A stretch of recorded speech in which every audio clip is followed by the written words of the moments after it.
In the bustling world of business, you're either moving forward or falling behind.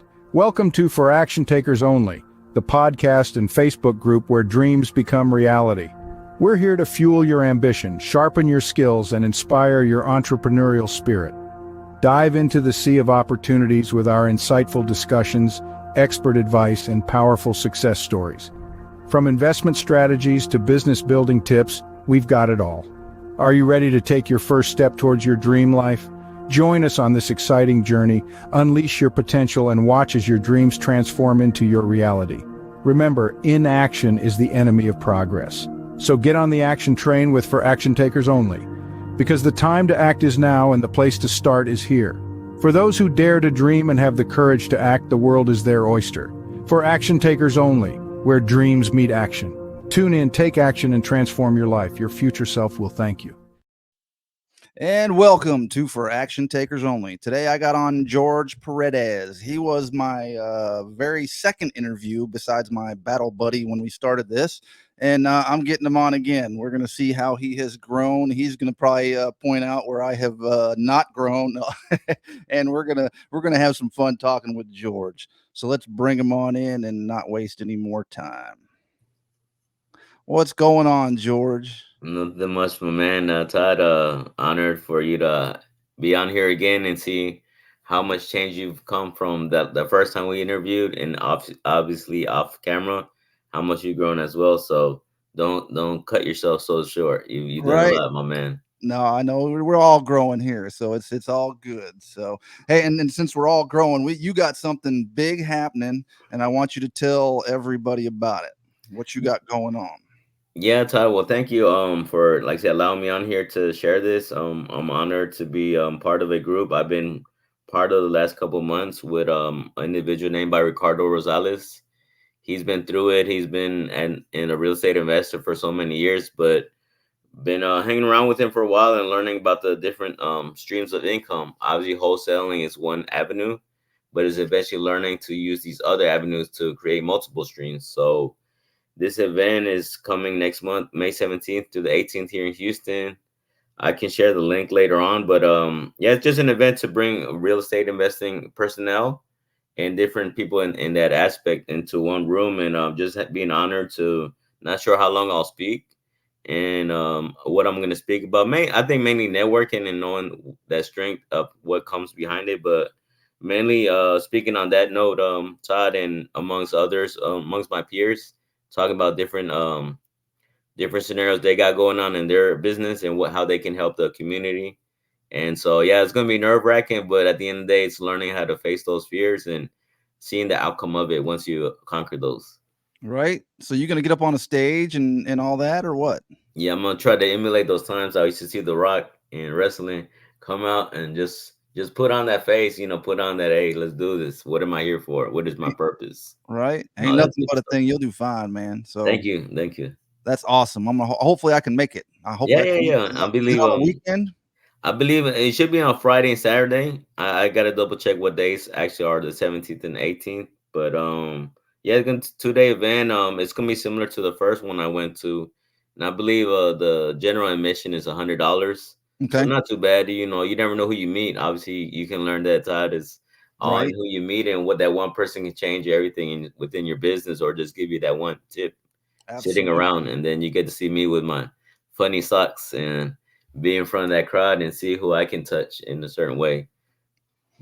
Right. So hey, man, you were my second interview, right? And Yes. I liked it. You got a lot of views. You were like the most popular there for a while until Jada and Lance Riggin. So they kind of knocked Oh you man, I got competition. out. Yeah, but so how's it been going since the last interview, man? I know you've been busy as hell. You've been getting a lot of stuff going on. You got the speaking engagement. So how has things changed? Great question, Todd. One big thing was knowing what I know, and I think last time we spoke, I think I was in the process of closing a couple deals with different teams I was part of, and kind of learning that at the end of the day, that one person you're doing business with may not be your forever business partner, but kind of learning the goods and the bads and taking those and kind of creating your own thing to where Right now, Todd, I'm in the process of kind of building a team and learning how to hire them by first understanding what are my core values and reading different books. Like I don't know if you had a chance, Todd, reading Traction by Gino Wickman. Okay, no, I haven't read that one yet. There's a lot of books to read. There's so many, but yeah, I'll have Yeah, to write that one down. yeah, Gino Traction, just like a tire, Traction. All right. What I By like who? by Gino Wickman. Gino Wickman. Yeah, very good audio. It basically shares how sometimes, like, say me and you are best friends. Oh man, let's do real estate. But then, all right, I'm gonna do this part, and you're gonna do this part, Todd. You're gonna cold call, and then you figure out, oh man, I don't like this stuff. So in reality, you never really liked it, so you really didn't have the vision to where I can share with. I'm still learning that, but I believe my purpose is to empower others, ask those questions, and I like to call myself that onion. I like to peel that onion Okay. in the realm of real estate investing. Todd, is foreclosure. I've been through foreclosure. Maybe Todd's been through foreclosure, but I don't know how it affects you. What about this foreclosure is bothering you the most, and what are you trying to accomplish? And I Right. think by the way I ask it, it doesn't seem so probing. Like, hey, loser, why'd you go into foreclosure? No, that's rude. It's a certain way of tact. And as you're having the conversation, learning who this person is, and so being able to share that and learn what values I hold on to, what are my expectations, and then sharing those expectations with my potential team members. Okay.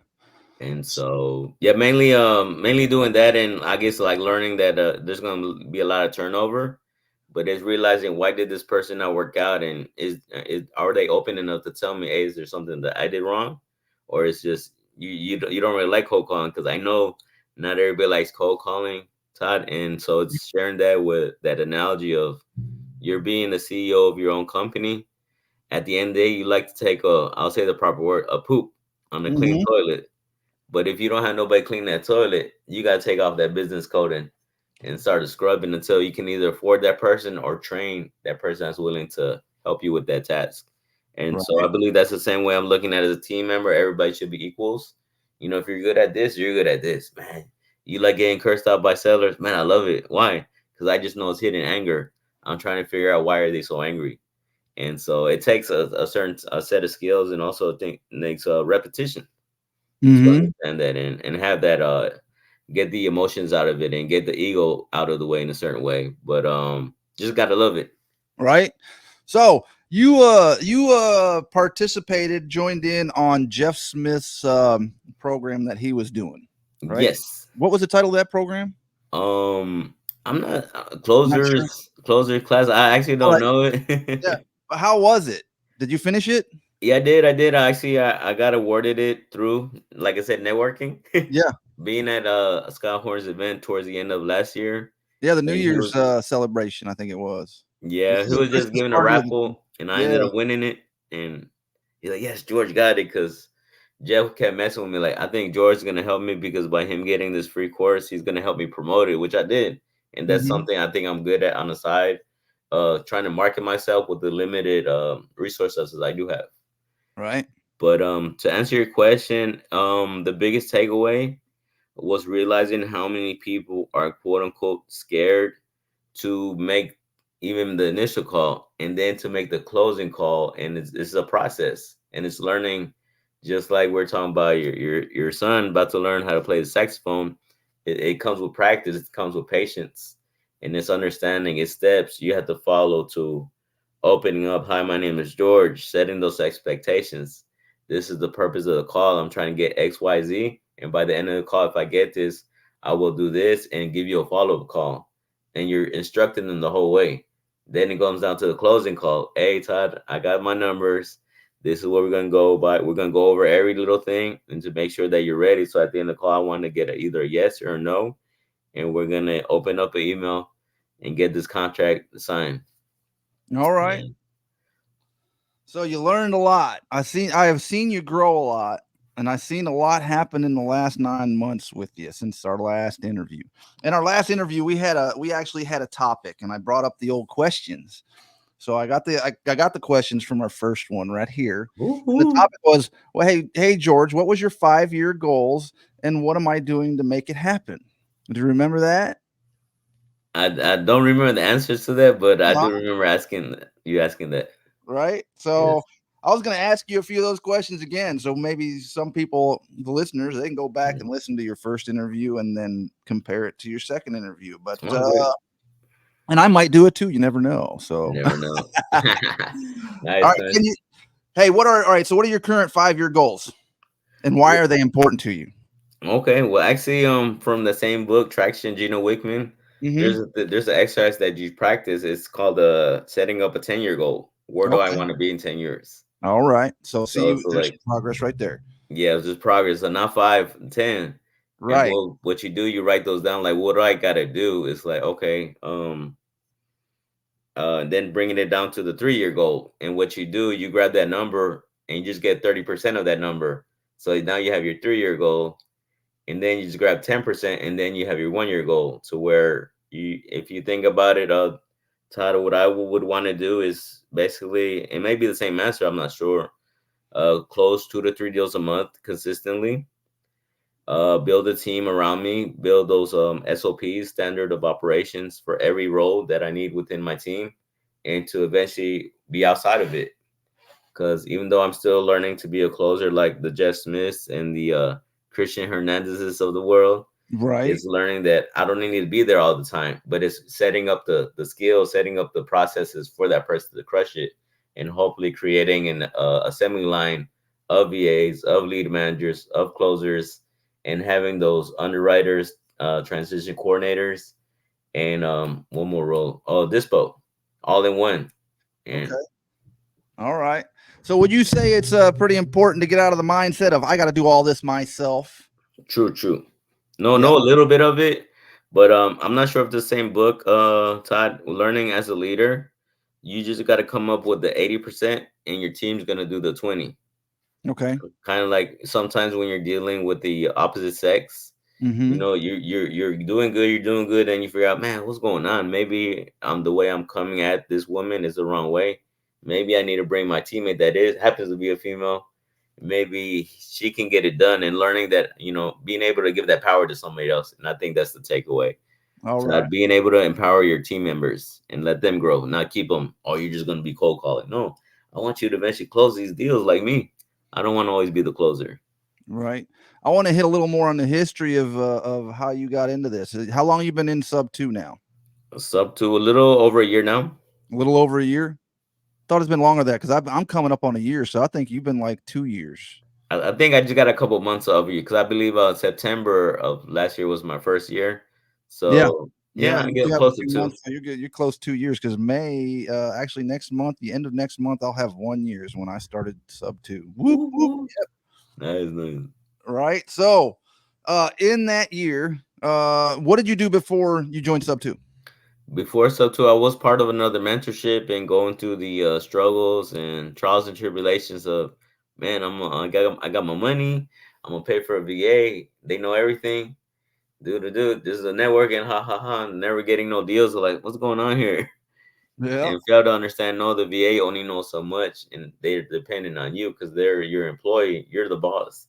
You All have to right. give them a set of instructions of what to do, what type of leads to speak to, and also listen to their calls.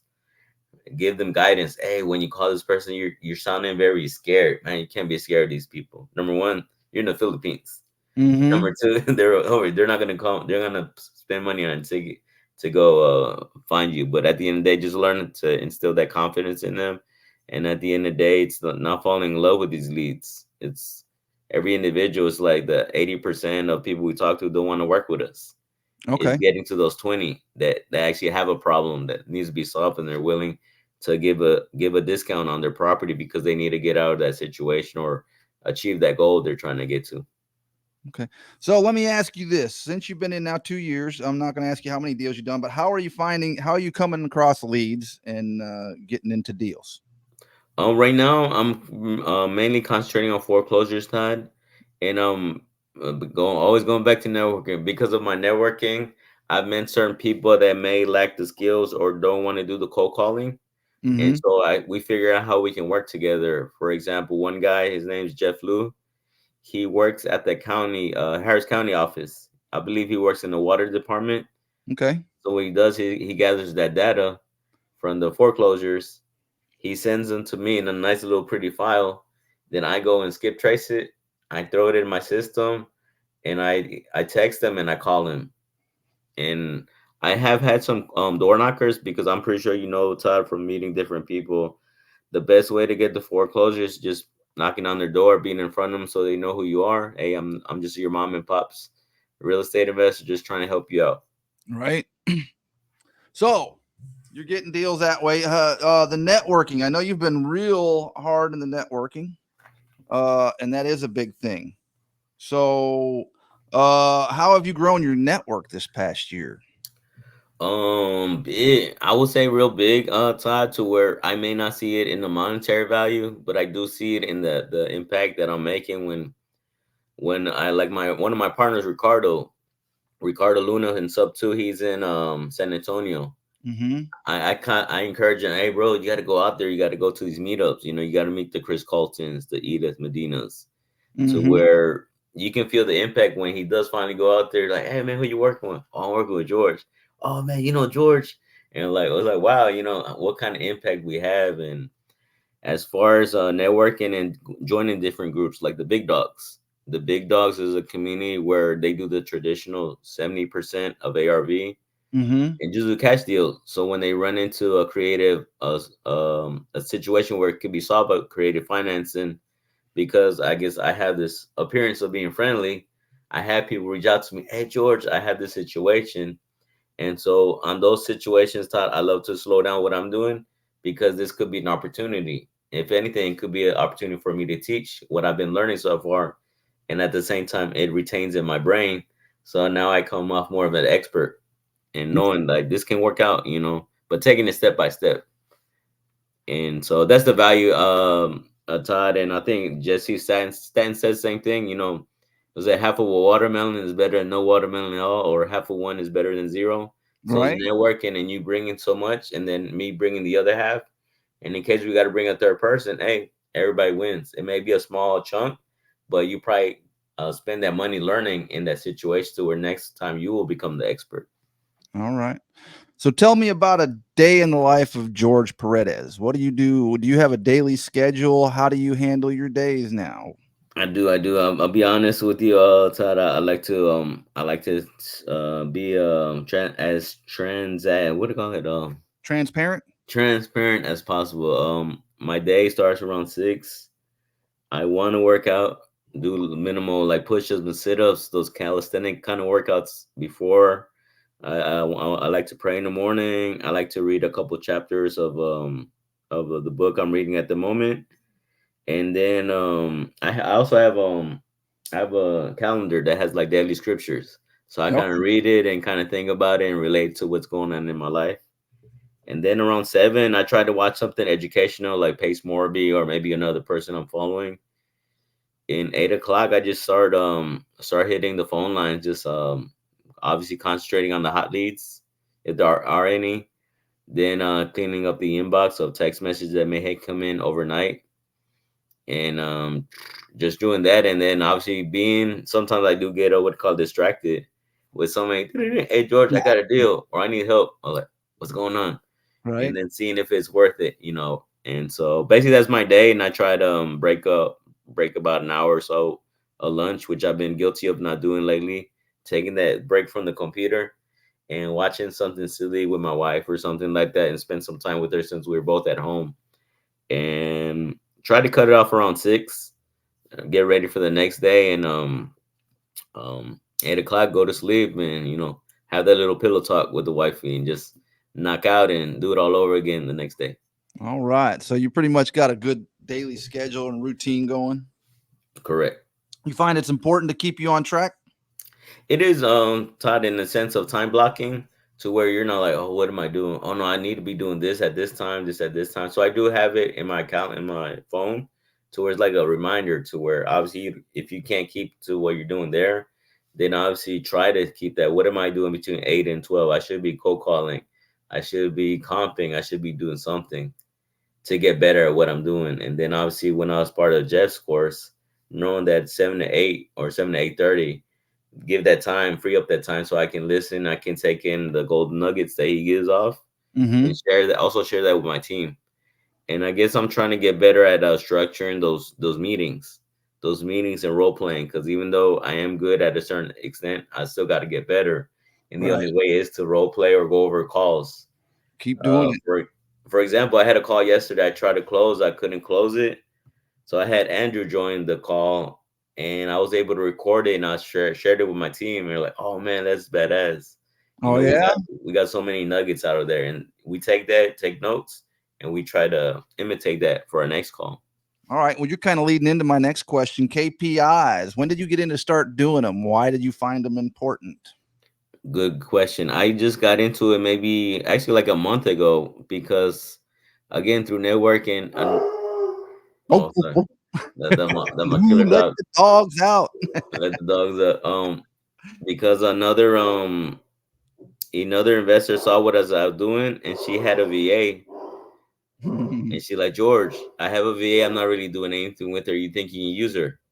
I was like, well, I don't know what I'm gonna use her for, you know. And then it felt weird because she was paying for her, and then I was kind of realizing what I need her to do. So I had her cold calling her first, Mm-hmm. and so thanks to the system and my integrator Mark Anthony, he's been helping me with my CRM go high level of learning how to basically keep up with the numbers. You know, all the team members that are in there, I can kind of see how many calls they're making a day. And then what I try to do during like today, probably after this meeting, I'm gonna tally up the week and kind of share that with my team. Hey guys, this is the numbers. They speak for themselves. I don't want to hear no excuses. Right. So, oh, I had this, I had this. Yeah. So it's That's learning like I don't need to be behind your back. Hey Todd, how come you're not making your calls? Or hey Todd, I noticed you're kind of dip this week. Is there right. something that I can help you with? Is there, because it's learning how to give that opportunity to others, but realize, is there anything I could have done better, or do you Right. need me to get quote unquote in your butt? you know, Right. because that's it comes down to that also. Todd, accountability and consistency. Being consistent, you don't have to be the best, you just gotta keep at it, and knowing that at the end of the tunnel, that's when you're gonna get paid or recompensated, whether Yeah. through money or through your skills that you're learning. Yeah, I know that's it's you bring that up. Michael's been pretty good at that. We have now I started weekly meetings, so and he sends out things. Hey, I see that this so many people you did this many calls, and I like to you talked about accountability. He has given me an opportunity, so I make sure I always tell them, hey, this is what's going on. They know I work full time and I got other things with my son, Right. father. So it's been very accommodating. Nice. So how many people you got on your team currently? Right now, I have about four Okay. people. Yeah. All right, so you got some VAs calling, doing some cold calling, and you're starting to close now, huh? How's the closing coming? The closing is it's a different monster, Todd. It's a whole new adventure, and is a whole new creature to where it is making sure the things that we're learning from Jeff's course and also ourselves, are we really closing, or like, all right, Todd, I think we got an offer, but hold up, I made a mistake last time. Is there another person that you need to run this by? Because the last time I done a deal, we went all the way to the closing table and found out that Todd had a wife, and the wife was not on board. And I was like, oh man, and that was a no from the beginning. And Oh, it's making sure that it's structured, because it is like Jeff shares, being a house doctor, hmm analyzing what's going on. What is the real cause of this foreclosure? What is the real reason why you're trying to sell this probate property? Why are you a tire landlord? Because eventually that's gonna be me. That's the whole right, point. I'm taking off that tire landlordship off you and placing it on me. But I want to learn what things you were running into as an obstacle. That way I can overcome those too. And so, yeah, the closing has been happening. Just to share with you, this weekend I had two closings, and unfortunately they kind of fell out based on either the money, the structure of who's getting paid what, hmm and also the unfortunately one of my clients is the wife has cold feet. We've been okay, on the contract for 3 months.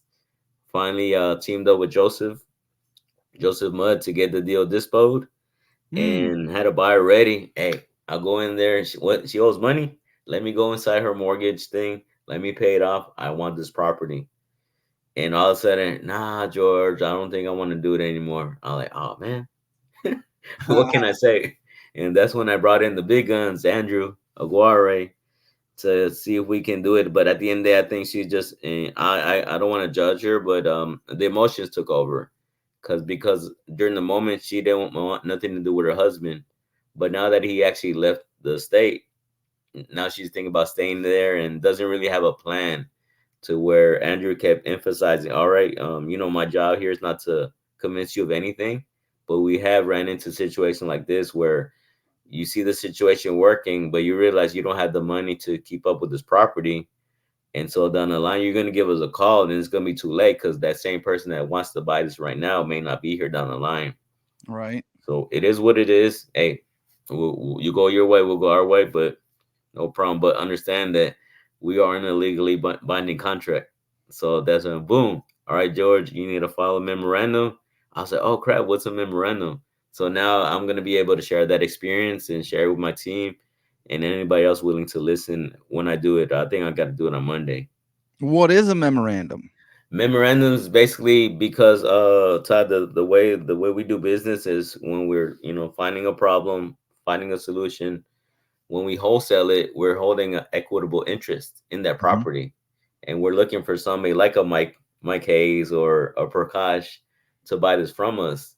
And so we spent time, we spent sweat equity. We drove to the property. We took pictures. We had so much invested in this property to where we need to be compensated for our time. And so a Mhm. memorandums is the type of lien that you're holding onto the property to where right now, once that memorandum's in place, say you come in behind me and for some reason she wants to sell to you, whenever you go to close, I'm gonna pop up and say, hey Todd, I don't think you can close this. Why not? Because somebody filed a memorandum, and I think it says optimistically, I think his name is George, you need to speak with him to see what it's gonna take to drop that lien so you can buy the property.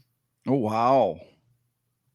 That's interesting because yeah, I'm a little, I'm in a deal right now with Mike and do both. Hey, so when you file a memorandum, would it be good for the person wholesaling to file one and the person filing or buying the house, they file their own?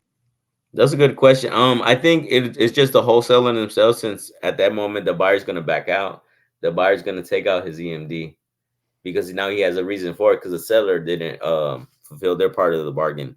So Right. they're not liable. So that's up to us, the person that's actually talking to Yeah. the seller at that moment.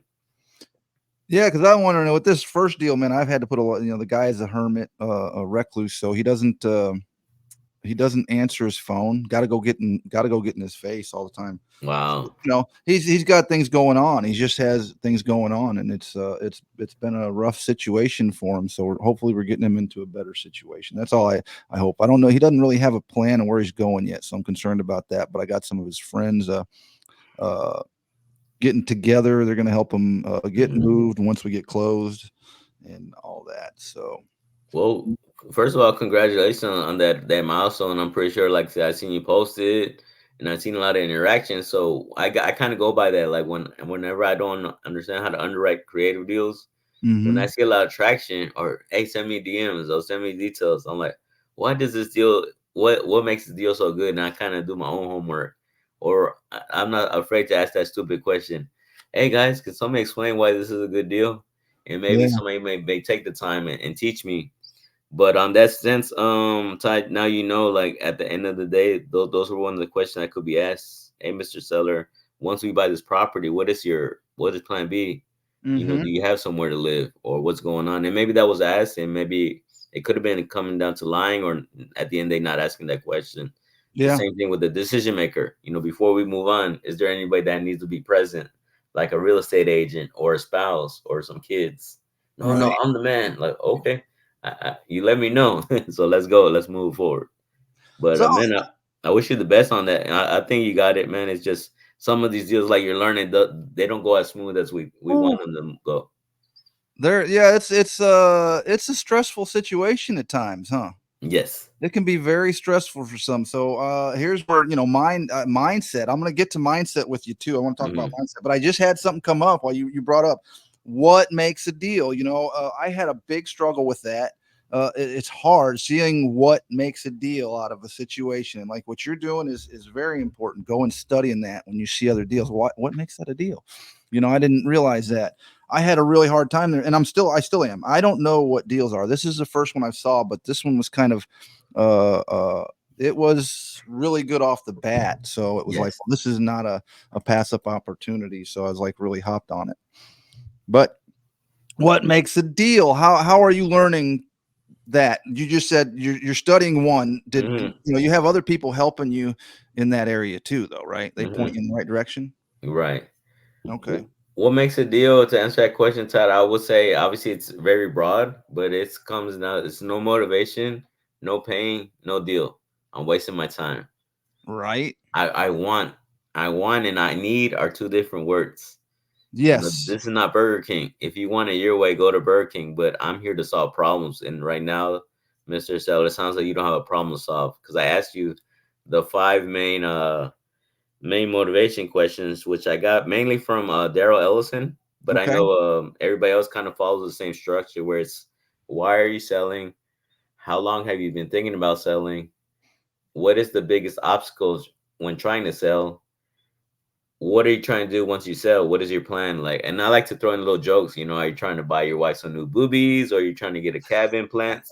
What is it? What is your goal with selling this property? And then the last question is a great one. What happens if you don't get that price? Oh, I'll just rent it. Okay, so I'm wasting my time with you. Yep. All right. So Yeah, even if because I you won't came up know. with my price, you wouldn't be willing to sell it next. No, I still live there. I would need time. I don't even know where to live. Oh, okay, got you. But then that's when you listen. Okay, what if I can help you transition to the next property? And that's where you become that Jedi, like Jeff likes to share, that you're picking up on those small nuggets and then bringing that up. When you bring this up, or when you lost your job, Todd, how long were you working there? And then they open up to you, and that's when you kind of get that discount, because you're becoming their friend. Because at the end of the day, people like to talk about themselves. Right. Badass. So I'm going to bring up another old question. This is from the past interview. We're going to Hmm. bring up one. I'm going to say, how do you stay motivated and maintain momentum when you face setbacks and slow in progress or are slow in progress? Man, when I get stuck somewhere, obviously, being able to be vulnerable to my wife first of all, and now being vulnerable with my team. And I think that's an attribute that separates your the leaders. Being able to share it with your team. Hey, man, I messed up, guys. Obviously I made a decision, but I'm learning from it. Does anybody have any feedback? And being able to take that feedback and say, yeah, you suck, or man, you're too soft, George. Yeah, you're right, man. How do you think I could have done better? And then obviously, if they really care about you, then they'll tell you, yeah, I think you should do this, you should do this. Kind of like with the hot seat and Hmm. Daily Dials. Obviously, when you're in that seat, you get hard, even though Jason, Monique. On the personal level, it's no problem. But once you get in that mode where, oh shit, we're role playing, you get nervous and you don't think. But everybody on the side, oh, I would have said this, I would have said that. Of course, everybody can do that because they're not in that seat Right. thinking on the spot. Sorry, I was sitting here writing. I'm taking notes on you. So the other thing I was like, since we starting to get into that, what kept you motivated? Let's talk about some mindset. When you Mhm. first came in, how easy did you think this was going to be?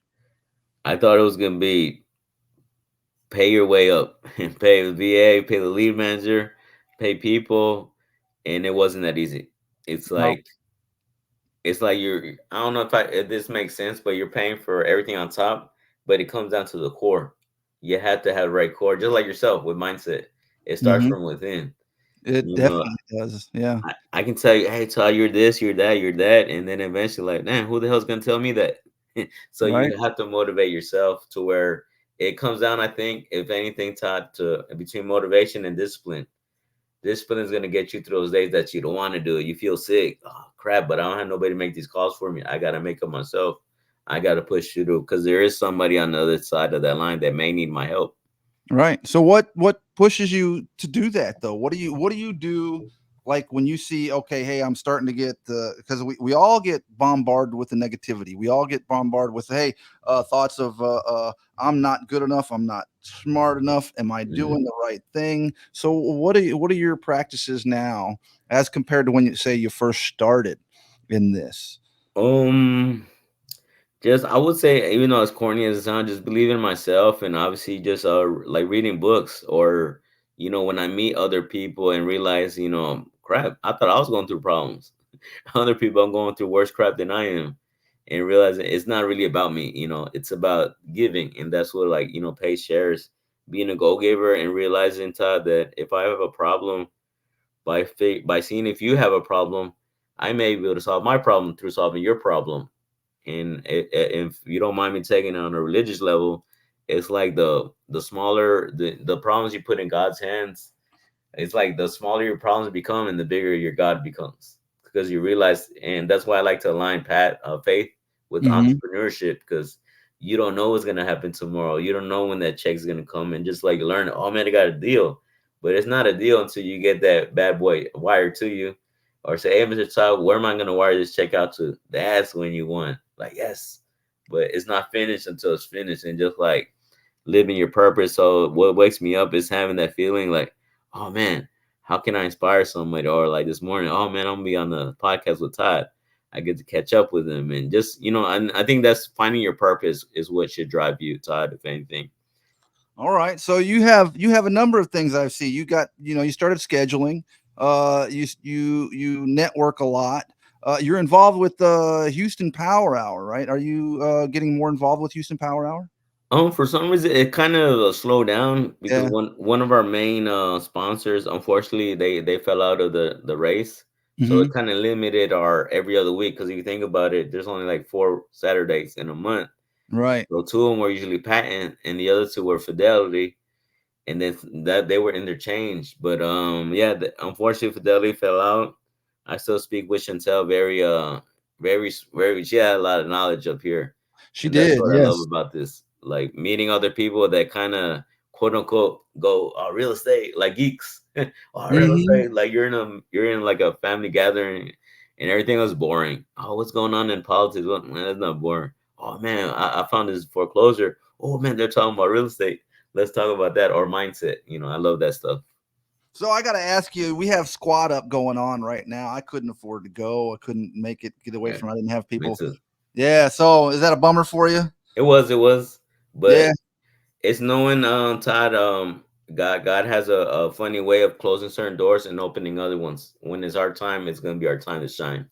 Absolutely. I think next year you're going to be on stage. Probably you'll be on stage. You're going to start. You're already starting a speaking career. If you're getting on stage now, that's going to be how you feel. I got to go back to that. How you feeling about that? Does it getting on stage scare you? In a way, it doesn't, because I think I'm ready for that, and it's being, if I could share one Saturday at Power Hour, when during, I think the golden ticket, I think it's called, for pace for us, Hmm.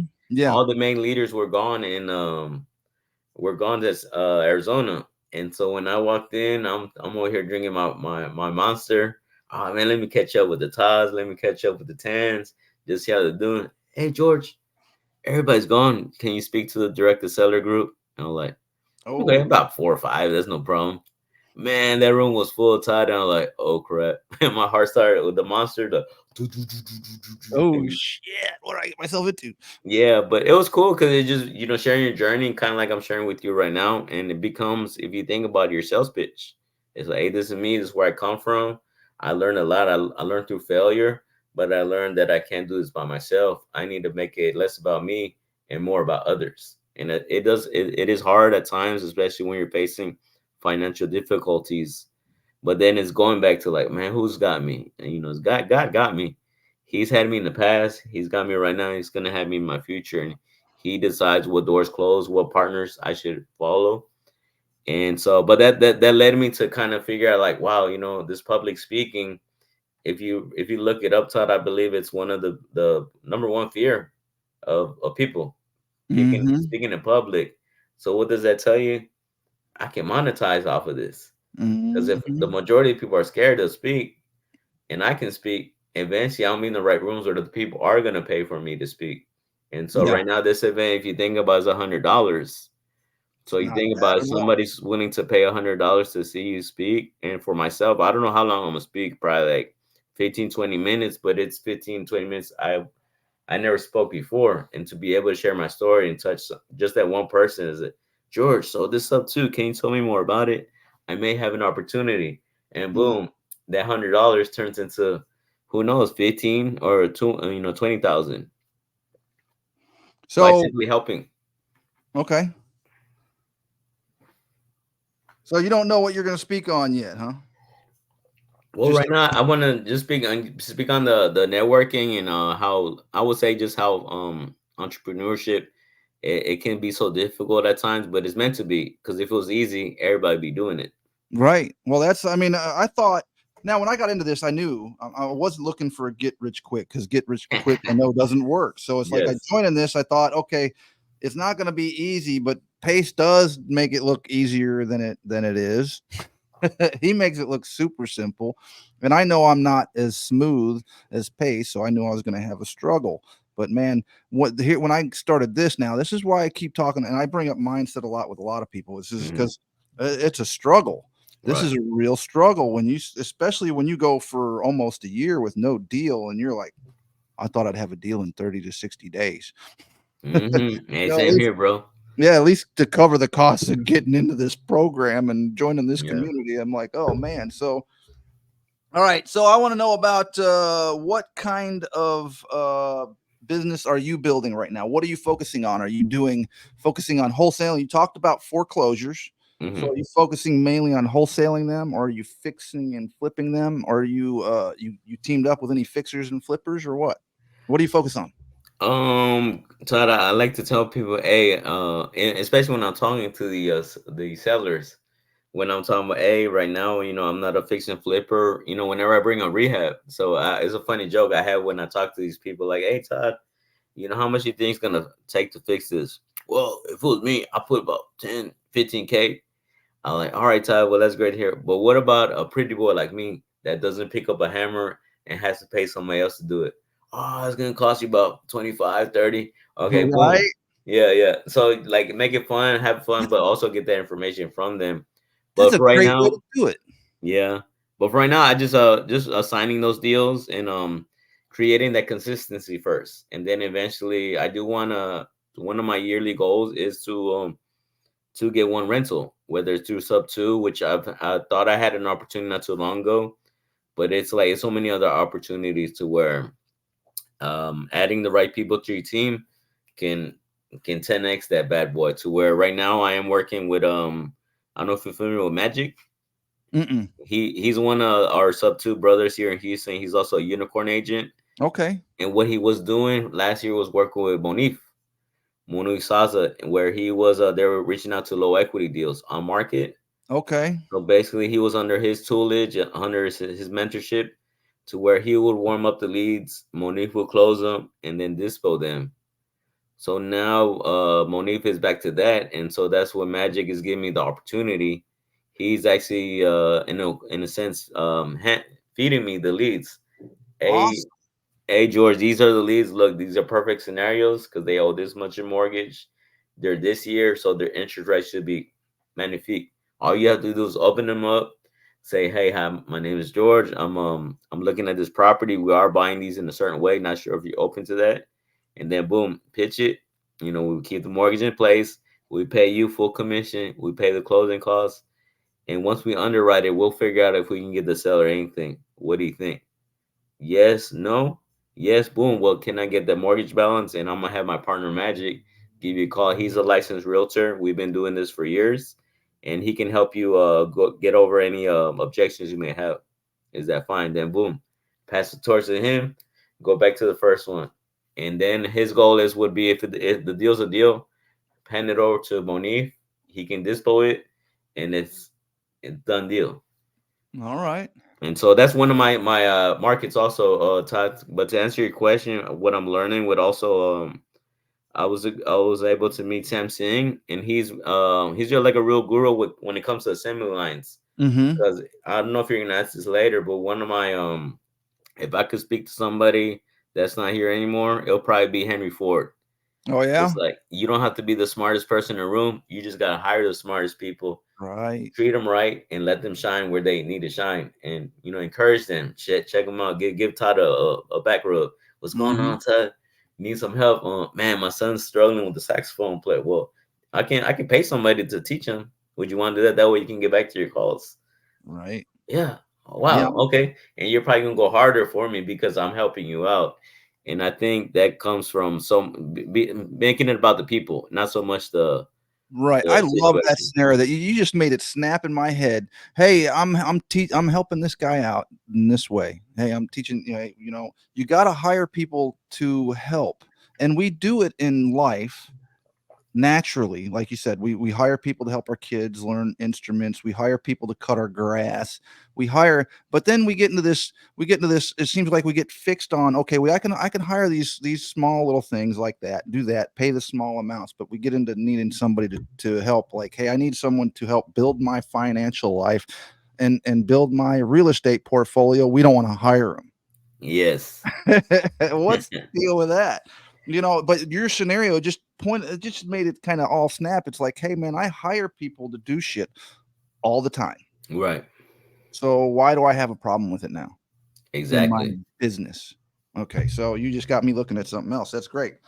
All right. What kind of specific skills or knowledge areas are you actively working on develop to enhance your chances at long-term goals? Um, I currently with the skills that I'm learning with Jeff, obviously being a better closer, being more methodical with how like say for example, the called Andrew was with me on the three-way, just kind of analyzing how like he would say something and then shut up. And it's like, oh, the tension. Who's gonna say something? So they It's just like, let the silence build what? yeah, let the silence build, and hey, this is what I can do. I can solve your problem, but it's got to be this way. Shut up. And then shut up. That's right. You don't need to keep trying to justify it because Oh yeah, yeah. it seems It's it gonna makes it cost seem me. more cheap. Yeah, yeah, or commission breath, like they like to call it. Oh, what do they call it? A commission breath. Commission breath. I'm gonna have to. That's the first time I heard that Oh term. yeah, oh yeah. Yeah. It's like kind of like right now where you mentioned, man, I thought I was gonna get a deal in 1 or 2 months, to where you were probably coming off as desperate. Oh come on, let's get this deal done. And It's like just you weren't noticing that you need to be calm, cool, understand what's going on, and I said, nah, I'm not your buyer. Why not? Because it seems Todd, and what I'm learning with success, it's like success is like a cat. Mhm. You know how okay, you try to touch it, like get away from me. Yeah. And so that success we want it so bad that we're actually pushing it away. But once we're calm, cool, in our body, whatever, the cat starts going through between our legs and like, What's going on here?" And so that's how I kind of compare success. All right. Well, you brought up something else now. You got me thinking, okay. Have you ever caught yourself self-sabotaging your success? Yes, yes, very truthfully, just like being like say over anxious, trying to rush the process, and realize, no, man, there's so many houses out there. Why am I worried about this one person? And not over, I would say that one deal, like holding on to, like, oh, it's like on this whiteboard that I use, I had at the beginning of the month I had 8 deals. I'm like, oh man, I can't wait. And then slowly but surely, choo, psh, choo, psh, choo, like, oh man, what's going on? No, Oh keep pushing, man, keep calling, don't worry about it. right. Yeah. So you're not doing the cold calling anymore. When's the last time you gone out door knocking? Actually, I never been door knocking. You've never been. I thought you went at least once with Mark. I think I went. Yeah, actually, I'll take that back. I went one time with Mark, and I was on a team with Justin Birch and Okay. his dad. It was a pretty good experience. I got to meet him a little bit during that interaction, and yeah, it was cool. It's, I remember actually, now that you brought back a good memory, one guy that we did door knock. I realized he was a veteran, and so me being a veteran, I like for some reason I felt like, oh man, I need to call this guy, and so I was making an attempt, and he finally answered his phone like, yeah, George, I actually sold my property to Open Door. I like, oh man, okay, well, hopefully they take care of you. But if anything happens, give me a call. And I never followed up with him, but I took it kind of to the heart, like, oh, this is a fellow veteran, and just thanked him for his service for his country, and hopefully, everything's gonna turn out good for you. And yeah, but that was my door knocking experience, but understanding that obviously that's the best results coming from Mark Anthony and a lot of the successful door knockers that do door knock. Because Mm-hmm. what I'm learning, Todd, and this could be a golden nugget, when people going through foreclosure, everybody and their mom was calling them. Oh So what yeah. they usually do during that time, they cancel that phone and get a new one. So when we're trying to cold call and text them, nothing's happening. A lot of dead numbers, a lot of no good numbers. Yeah. But then that's another skill that you have to have somebody willing to do that. Door knock. Hey George, I'll door knock for you. I'm over here in Katy. So like, what if I can structure this list to where it only appears the Katy ones and give that list to them so they can door knock. And what they can do if they don't feel like pitching anything, give them the number to my CRM and write something simple. And I learned this from Caleb Daniels out of Beaumont. Yeah. What he was door knocking for me for a while, but I wasn't able to pay him or whatever. But now he's working with other people because it was a trip coming from Beaumont to Houston. That's a lot of dedication. Yeah, it is. But yeah, he was doing a great job where he would door knock, and if they didn't answer, he would leave a post-it note like, "Hey neighbor, can you call me?" And then he would put my number. And so I'll be having incoming calls. Like, "Yeah, somebody knocked on my door." I'm like, "Oh, hey, how you doing, sir? My name is George. I'm my partner Caleb. He's actually door knocking people who may be going through foreclosure, and we just want to see if we can help you in any way." And that's when they'll usually say, "We took care of it." Then you're like, "May I They ask how you all took took care of care of it?" it. Yeah, they I all I took did care to of take care of it, so I can help somebody else down the line because I do this a lot during the day, and it. usually that opens up to where they tell me, "Oh, we paid the reinstatement amount." Great, great. Well, since this I don't recognize the number, may I ask you what address you're at and what name? If I didn't ask you your name at the beginning of the call, that way I can put it in my system. And obviously, I'm not, I can't call you, but I can update my list. Right. So, what's next? What do you want to do next? I mean, once you're done wholesaling, what's your next step in your business and building? You're building a team. You're doing some Mhm. wholesaling. What do you want to do next once you get to a certain point? Do you have a point you're going to get to? Well, let's go. I'm throwing too much at you. What do you want No, to do no, it's next? good. I love it. I would say, once I got that team established and everybody's good in their spots, I would Mhm. say, I want to challenge myself to do public speaking or coaching. Mindset is Okay. a big thing for me because that is something I battle with, and still, as you related to, it's something that we battle with each and every day. But it's learning that at the end of the day, we don't get the answers from other people. It just takes a certain set of skills to ask those questions and pull them out of you. Why do you feel this way, Todd? When you interact in a certain way, why does that bother you? Do you think that's something from your past? And because you're opening up with me, you'll be able to share that. Like, yeah, George, I had trauma. Like, wow, sorry to hear that, man. So, but why are you allowing this trauma to bother you or what do you call it? Infest your heart? Because Mm-hmm. at the end of the day, your heart is like a light. And so if you had all these bad memories and all this trauma, you're darkening your heart to where you're not letting your inner light shine upon those that are lost in the darkness. But that's All what right. that's one of my passions, Todd, to eventually do. Either get do coaching, not necessarily real estate, but more coaching from because it all starts from within. All right.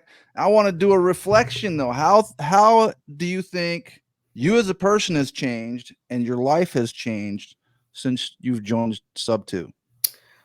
Sub two, I realized that it's not about me and it's about others, and it is at the end of the day, yeah, I'm not competing against Todd or Abraham or Monif. I'm my own competition. I have my own measuring stick. I don't know what's going on in their backgrounds, just like nobody knows what's going on in my background. I may be smiling now, but I'm like, oh man, I think it's the last deal, so I'm kind of behind on my mortgage. But that's nobody else's not saying not nobody's business, but it is something I'm dealing with. But I gotta keep smiling. I gotta keep motivating my team to push forward. And because they may be going through something, and going back to what I was telling you, Todd, if I'm able to help other people solve their problem, like we're doing foreclosures and calling people, we may be able to solve our problem. All right. So what do you see as your current weaknesses that you need to work on? Right now on overthinking. Overthinking? Overthinking. If it's not a deal, just move on to the next one. Oh man, these three deals. Let's go next one, So and having that abundance mindset. does that stop you in the track on the deal, or what? Or it just make you procrastinate? Procrastinate and overthink, like, oh, what could I done better? Like, bro, you couldn't have done nothing better. You did your best. Now move on to the next one. Just learn what you need to learn to move on. Yeah, Yeah. that's a good thing. Okay. All right. How are you maintaining a healthy work-life balance now? That is a good question. I try to like say not make it all about real estate and be in front of this computer, kind of watch anime or something with my wife, little gossip stuff. Like, oh, what's going on with P. Diddy? That's so interesting. That's crazy. And stuff like that. Just not make it all about, real estate, because your brain does need a rest and Right. need to grow. Do you believe the meetups and like the meetups we have monthly and stuff, they help? That too, yeah. I'm glad you brought it up. Perfect one was last Saturday with the Yeah, I know I buds. missed it. Yeah, I You really missed wanted to it. get that one. Yeah, I couldn't get to that one. I've No been problem. working on this deal, so every Saturday I'm out there in the guy's Hey, face. but that's a good excuse. You're Yeah. doing money generating activities. Now, if you're just home sulking, playing your guitar, Right. like, Sit no, man, around. Yeah, I'm just yeah, that wouldn't be no good. So come play your guitar out here, and just put a little jar in front of you. You may make money. even though I was Yeah, being productive, I still felt guilty or giving myself guilt for not getting there. I'm doing gotcha. something, but it's like, man, I feel like I should be there to do more. I don't know. Do you Yeah. ever feel that way? You ever see it like, man, I'm not doing enough. I need to do more. Yes, yes, yes. That passion to, man, I can do more. What could I done better? And I do, and you do feel that time whenever perfect example, this last Tuesday, I was supposed to go to whose meetup? I believe Kel Balas. He Yeah, I has think a so. meetup. Yeah, I missed his meetup, and that's when Jeff was speaking. I missed that one Okay. because I was either doing a deal or I was underwriting a deal, and I was like, oh man, I missed it. But by the time it was already like, I don't feel like getting ready and getting out of my comfort zone, and I think I'm not gonna lie, I was kind of down on myself, like, I'm not really gonna be my cheery self. I gotta put on a fake smile. And like, but yeah, it helps meeting other people and just it's catching up with them. Like, hey Todd, what are you doing? George, I got my first deal. Like, oh crap, man, that's nice. Or Fucking hey Jeff, exciting, isn't it? Yep. yeah. Or Jeff, what are you doing in your business? Oh, we're switching over from cold calling to PPL, but man, it's costing us a lot of money. And those people are willing to share their quote unquote secrets or the blueprint of what they're doing in the background. And that's what I feel good about those networking events, and knowing that I am going up to certain levels, or just speaking with Shy and Prakash. Obviously they're big dogs, Yeah. but having a normal conversation about something and just laughing about silly stuff. And that's what, like, at the end of the day, we're all humans, and Yeah. we're not any different from anybody else. We're all trying to get to one goal, and let's try to get it together. So are you gonna go to Chai's event? I believe so. I don't know about the one at the end of the month, because I know they're Mhm. doing one at the beginning of May. Beginning of May, and then yeah, that's The other one's more of a PP, we call it private money lending course, oh to yeah, where I yeah. think that one's good if you have somebody that may be interested in lending, Mhm. bringing them in, and they can be exposed to people like Shine Prakash, and they may be more open to giving you that money, because I think that's one of my other superpowers. Todd, is people have been asking me, they see me doing, and that's what the power of networking is. They see you're doing out there. Hey George, I got 100K. What can I do with that? Like, hold on, not yet, not yet. Mhm. I haven't uh, had that people come bring me money yet, but I think that'll happen as they see, hey, he's doing deals, and yeah, and damn, you're doing deals up north. You're not doing no deals in Texas. Damn, Todd, you're crushing it. And then just repeating that, and obviously being around Mike. Obviously leveraging somebody like Mike, and hey Mike, how can I help you, or how can I do better?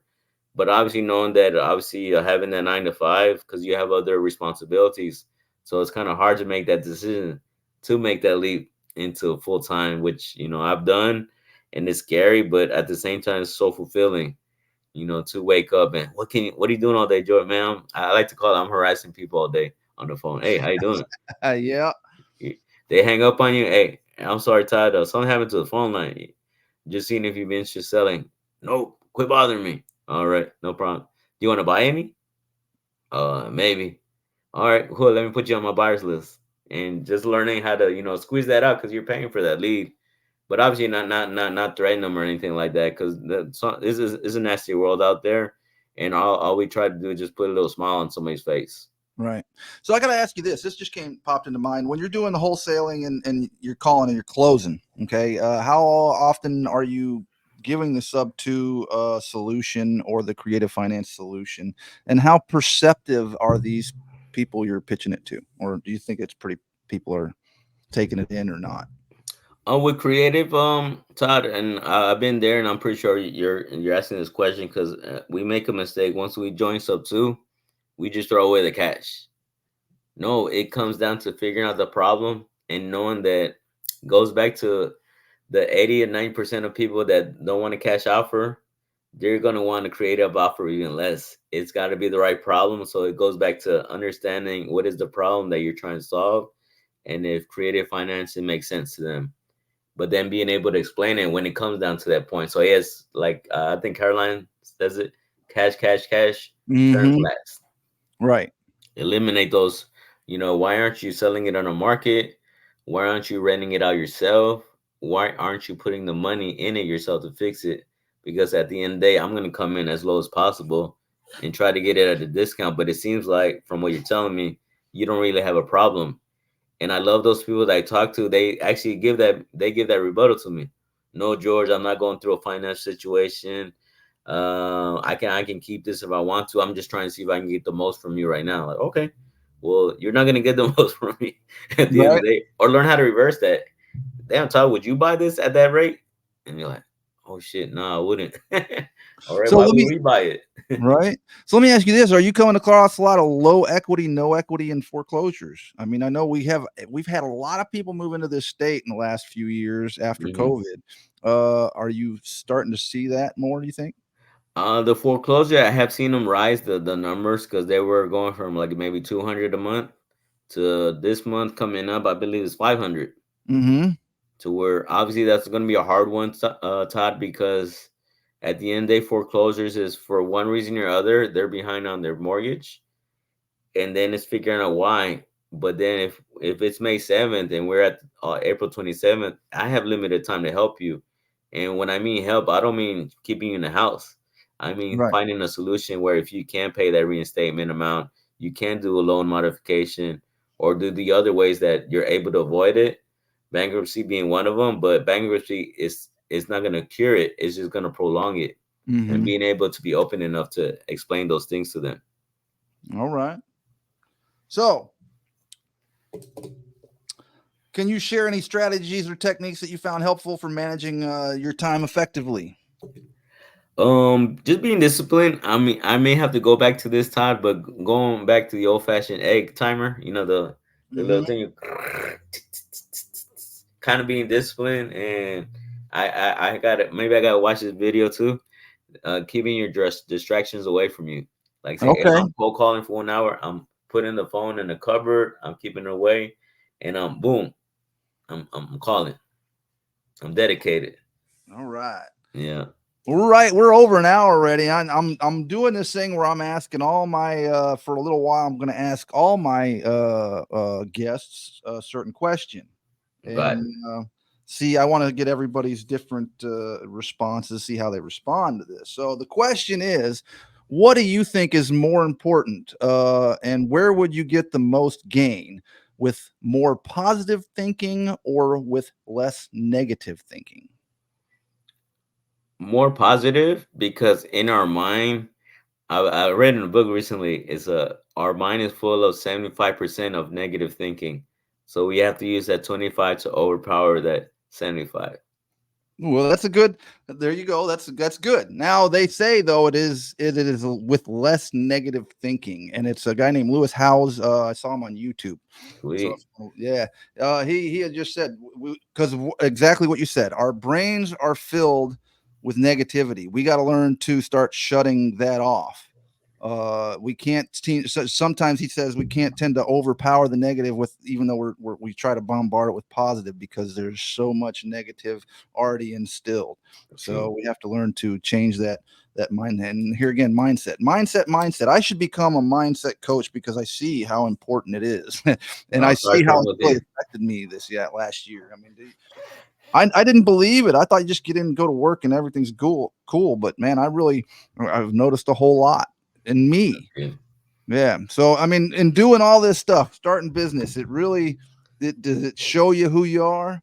Yeah, it goes to show you that obviously, like obviously, if you're meeting the same people and you're saying, your fellow peers, Mm-hmm. kind of seeing that they're, once they open up to you and they share their struggles too, it's like, wow, I thought I was the only one struggling, or I was in my car, George, I was a drug addict, I was this, oh wow, I thought I had problems, but not saying that their problems were worse, and like, what am I complaining about? Let me get out of my self pity and just be about it, and I think that's the answer to that one. It's yeah, just being around others that are doing the things that you want to do.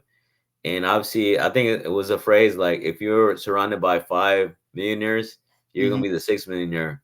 But if you're surrounded by 5 idiots, you're gonna be the You're gonna sixth be the idiot. sixth idiot. Yeah. Yeah, It goes both ways. Definitely goes both ways on that. right. Man, I've really enjoyed George talking with you. What do you got going on the rest of the day? What's your plans now?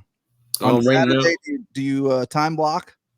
right now, a little bit. Since it's Saturday, I try to take it easy on the cold calling.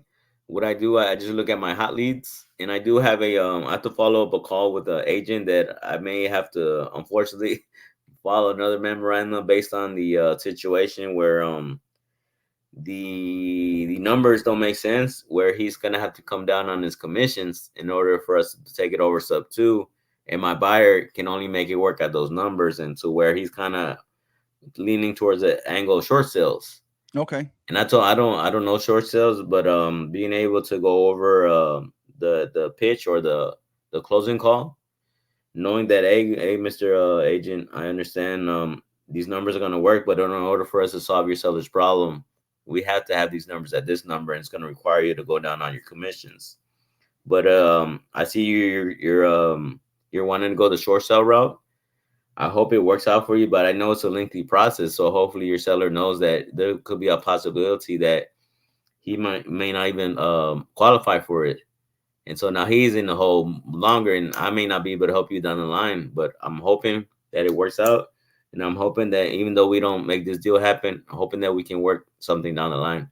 Because he did have other 3 deals lined up once Mm-hmm. we make this happen.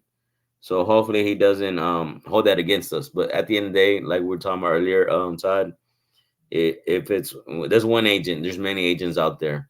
So Yeah. if it doesn't work, it's not meant to be. And the good man upstairs knows the ways of closing certain doors and opening others, but knowing that, learning about the memorandum, hey, I have an equitable interest in this property. So Mm-hmm. all I got to do is follow memorandum. So whenever you do sell or that short sale works, you'll Yeah. see me again. All right. So you're doing a lot of both. You're doing a lot of direct to seller and direct to agent. Yeah, yeah. So what I figured out, Todd, it's at the end of the day, it's the same skill. You're just trying to solve a problem. Right. You're just learning how to switch it to foreclosure.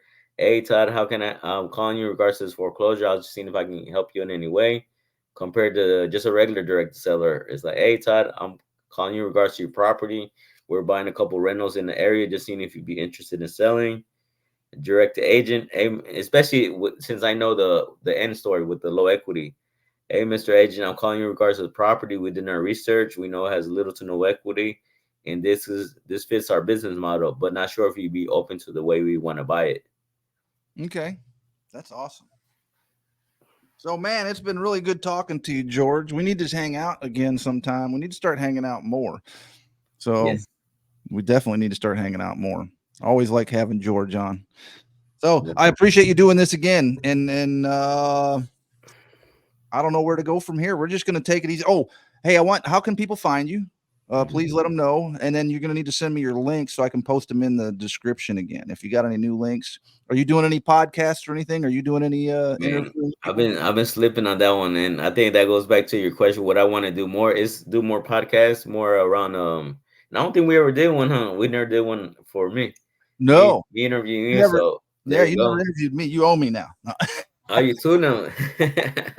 I'm two in the hole.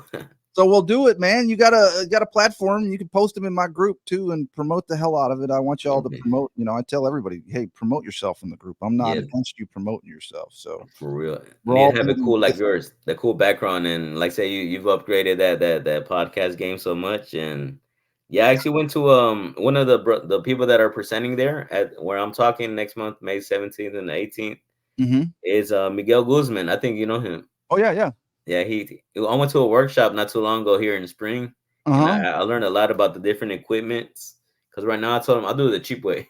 I just do it through my computer and I ask the questions. But Right. he gave me some good tips that I believe you already follow anyways. I don't know what other equipment you have, but The only reason I found out from Miguel Guzman or about Miguel Guzman through you going to that thing, and then I mhm. texted him. I was like, "Man, if I would have known that you were having this, I would have definitely done it. Seeing what's going on. So yeah, if you want to go to another one, let me know. Let's go together. Yeah, and actually he'll be there. So if you do, if you're open during that weekend, Yeah, and the $100 doesn't hurt your pocket, you get not a at chance all. I to. can do it. Especially once after I close this deal, I plan on doing some things. I need to do. I want to do a couple seminars, and then I got to put some money back into the business in a certain way. I want to start learning. What I was going to start learning was Facebook ads. Oh, nice. That's a good one. Inbound leads, because what we're Exactly. I'm doing. sick of making calls. I want the people to call me. Anything about it, Todd? On that note, it's not that I'm a better closer. Jasmine's a better closer. You're talking to motivated leads. So when people look at your ad, they spend the time putting their address, telling you your problems. Exactly. Because the ones They're I talk to now, they're not motivated. They're all like, well, yeah, if I get the money I want, well, you're mhm, not motivated. I'm not trying to talk anybody. I feel it's a big waste of time trying to talk people into selling their home that aren't motivated, right. and I know other people say the same thing. Hey, get off the phone call as quick as possible. They're not motivated. So I try to get right to it. Hey, are you motivated or not? Right. But then again, when you're doing cold calls, you got to keep these unmotivated leads and still go back through them, which is still a pain in the butt because they don't seem to change. Their motivation doesn't seem to change too quickly. Gotcha. Something drastic has to happen for their motivation to change. True, true. But then that goes back to asking the right questions, like, call me in a year. Or like, what's gonna happen in a year? I don't Right. know. Right. So I'm wasting my time calling you. Yes. Okay. Okay. Well, I'll call you a couple months again. I'm calling a couple months. Yeah. Just, hey, how you doing? Or but what I'm learning with Jeff is it is when the follow up, call with action plan. What is my point? Hmm. So when I do call that seller in a couple months, hey, Mr. Seller, it's been a while. I know you said you weren't interested in selling, but we just sold 2 properties. So now we have a little bit of capital to buy more. So I just wanted to run by you if you were interested. No. Okay. No problem. Hey, Have a nice so day.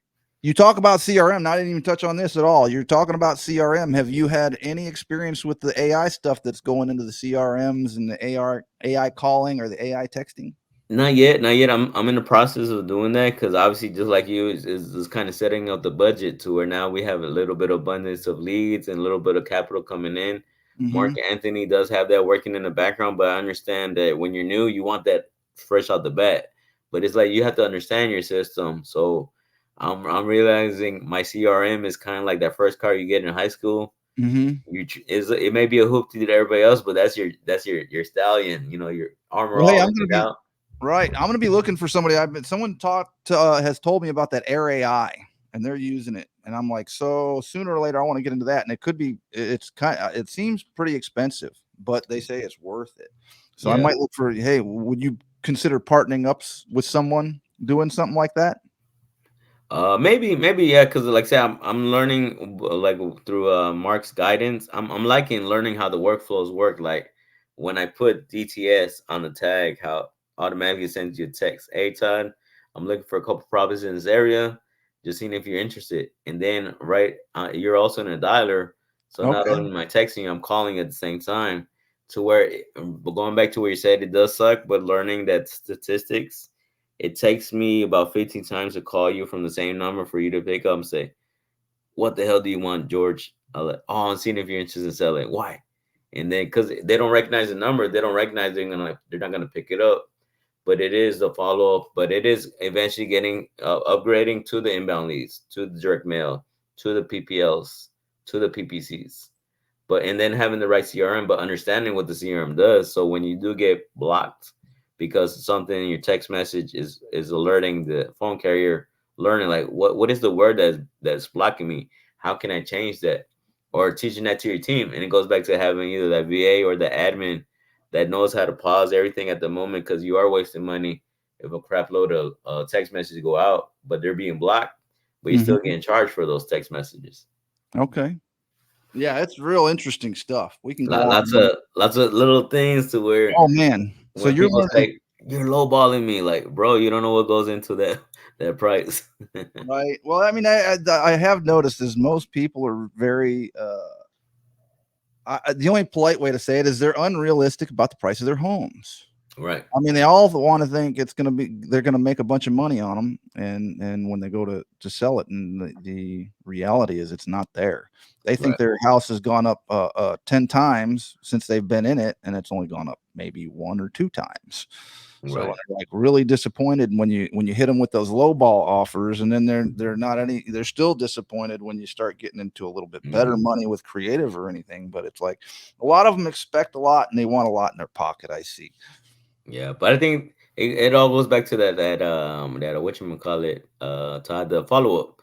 Because Yeah. you gave them that low ball offer, they're getting the same number from everybody else, but since you keep following up and just maybe the next time they already know your number, maybe you're making it about something else to where like, hey Todd, I mean, yeah, no, well, appreciate your time. What are you doing on a Saturday? Yeah, I think that's where if you can show your concern for them and their situation, you'll have the in. Yeah. Yeah. I'm going to St. Arnold's. Oh crap, we're our group is gonna be there. Maybe I can meet you there. And boom. All You right. may build on that relationship. You know what? I like this creative finance and stuff, Todd. I'll work with you. All But you right. never know. Or I'm going to guitar practice. Oh, I play guitar. And it's Yeah. finding that commonality because you're curious. And then because everybody else, and goes back to what Pace says, finding those bunnies Yeah. and not thinking about the money so much. Is like, hey, how can I advance this conversation? I want to meet you because you never know, that person may not give you the deal, but because you're so persistent and they know that you're foreclosures, maybe they know somebody that may be going through a foreclosure situation. Now they can refer you to that person. Now that person in turn becomes a motivated lead. They're willing Mhm. to spill everything that they need. Yeah, that's true. That can very much happen. So I'm going to wind it down now. I'm going to let you get back to your day. I want you to tell about your speaking event again. Please tell us the date, location. The location, I'm not too sure, but I know the date, May 17th. I can share with you the link so you can, if anybody else interested, it actually goes through the itinerary. Hmm. And if you're willing to, I believe it, like I say, it's $100, and I think it's a VIP part, but I wouldn't worry about that unless you're balling. And if you're balling, then I need to be friends with you. But yeah, just a 2-day event, different personalities like Miguel Guzman, myself. I think Ellis.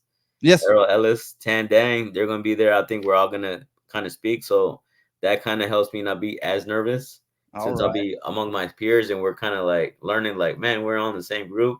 We're getting better. We're learning. We're in front of people. We're actually gonna touch a multitude of people to where if we touch all of them or just touch that one person and we say something that clicks to them, like, wow, I learned this from George, or man, what else can I learn from George? And Awesome. yeah. I'm looking forward to it, man. I'm going to try and get there big time. I want to see that go on. So I'm real excited for you.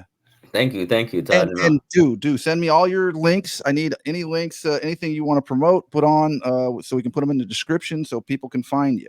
Thank you. Thank you, No Todd. problem. I'm gonna take you on out. I'm gonna close out and hang on. Don't leave yet. Don't leave. Everybody leaves, huh? Yeah, everybody leaves. So hang out just a second, and I'll be right with you. Sounds good. All right. Thank you all for checking out the interview for Action Takers Only. If you like what you see, I ask that you like and subscribe. I'm not going to sit there and say it a bunch of times like everybody else does, but we could use the support, and it's always thankful. I'm always thankful for it. So y'all have a good evening, and thank you for your time.